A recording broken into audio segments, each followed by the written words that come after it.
আজকে আমি বানাচ্ছি শাহী পনির। এটা পনিরের একটা ভেজ প্রিপারেশন। এটা যে কোনো নিরামিষ দিনে খুব সহজে বানাতে পারবেন। আপনারা দেখছেন বিদিতার কিচেন। আপনাদের সবাইকে আমার ওয়ার্ম ওয়েলকাম। আমি এখানে নিয়ে নিয়েছি 25 গ্রাম কাজু, সাথে নিয়ে নিয়েছি 2 টুকরো আদা, নিয়েছি শুকনো লঙ্কা, কাঁচা লঙ্কা, 1 বাটি দুধ, রুম টেম্পারেচারে রাখা, দারচিনি, তেজপাতা, লবঙ্গ, টমেটো, টক দই, ফ্রেশ ক্রিম। এখানে নিয়ে নিয়েছি আমি 250 গ্রাম পনির। এগুলোকে আমি কিউব আকারে কেটে রেখেছি এবং আমার এই মশলাগুলোকে আমি এবার একটা পেস্ট করে নেব।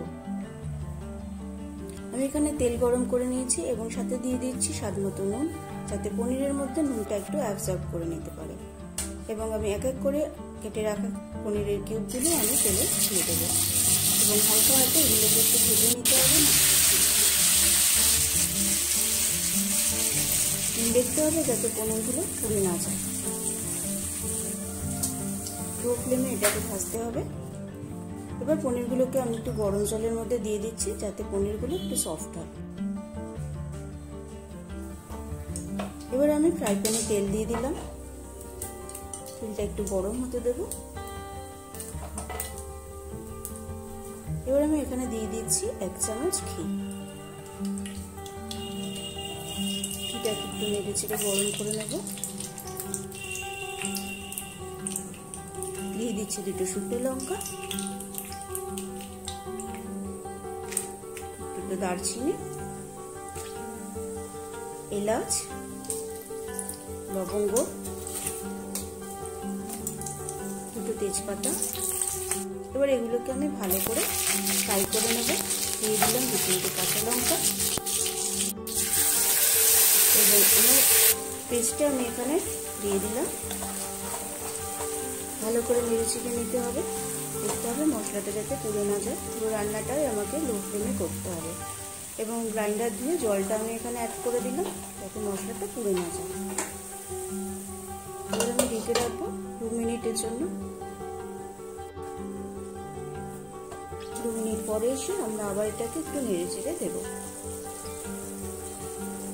এখানে আমি দিয়ে দিচ্ছি 1 চামচ ধনে পাউডার, 1 চামচ জিরে পাউডার,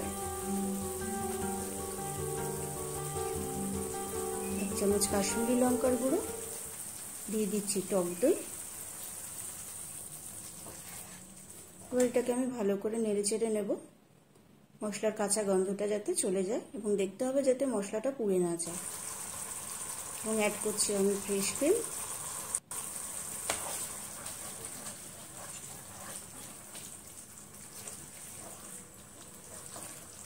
ভালো করে মশলাটা কষাতে হবে এবং আবার আমি এটাকে কুক করার জন্য ঢেকে দিচ্ছি।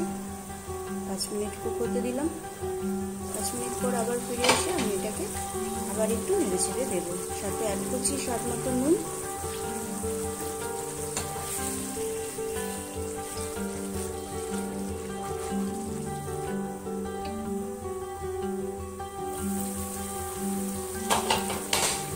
মশলাটা হয়ে এসেছে এবং মশলাটা থেকে তেল ছাড়াও শুরু হয়ে গেছে। আর একটু ভালো করে আমি একটু নেড়ে নেব। এবার এখানে অ্যাড করছি আমি গরম মশলা এবং কাসুরি মেথি। যদি কাসুরি মেথির ফ্লেভার আপনাদের ভালো লাগে তাহলে আরেকটু বেশি করে অ্যাড করতে পারেন।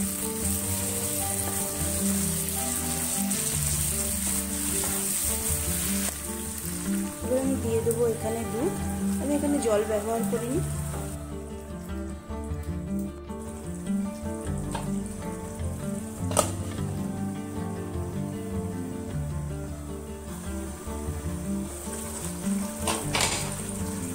মশলাটা আমার অলমোস্ট 80% রেডি। আমি দিয়ে দিচ্ছি স্বাদ মতো চিনি আর আমি ভেজে রাখা কিউবগুলো এখানে অ্যাড করব।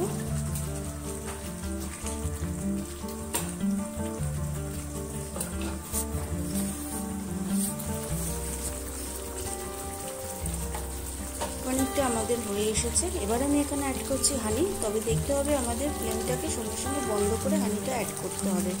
এবং যদি কেউ চিনি পছন্দ না করেন তাহলে শুধু হানি দিয়েও আপনারা রান্নাটা করতে পারেন। যদি রেসিপিটা ভালো লাগে তবে একবার বাড়িতে অবশ্যই ট্রাই করবেন। আর আপনাদের মতামত আমার কমেন্ট বক্সে অবশ্যই জানাবেন। আর ভিডিওটিকে লাইক শেয়ার সাবস্ক্রাইব অবশ্যই করবেন।